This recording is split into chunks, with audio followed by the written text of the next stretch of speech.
And yet I think if you like, the nuance or that little element isn't there in the discourse, and it probably needs to be. And I think deep down he knows that. Who's the next manager going to be, Sid? Well, this is a very good question because Barcelona don't have a huge amount of options, and also you have to convince those people to come.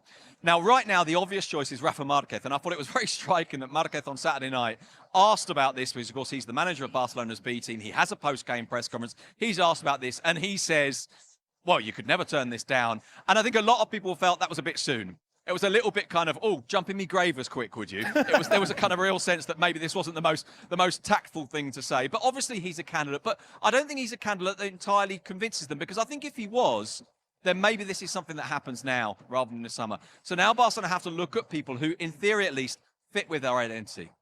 But of course, this is a club that at the moment isn't entirely sure of that identity. So you think about people like Michel at Girona. You think about people like Mikel Arteta, who of course has a Barcelona past. You think about people who play the kind of football that Barcelona in theory want to play.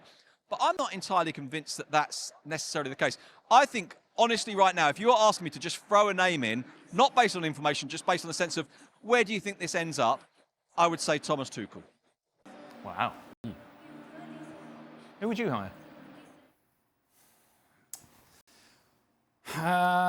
Honestly, there's a name that was also thrown around in the Spanish media, Hansi Flick. I don't know how that connection actually happens. Wow. Well, I know. Look, it's a name that's being thrown around.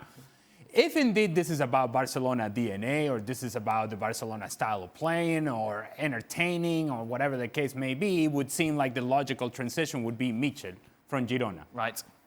It would feel like that's the sort of profile that you should go for. But it also becomes a question of what's affordable to Barcelona. And maybe the reason that actually Xavi is staying in position is because how does a club that's struggling financially go out and get a manager right now? And so you're sort of having to figure out your account first as to what is available to you and what you can afford, so that then you can go after a manager that you want.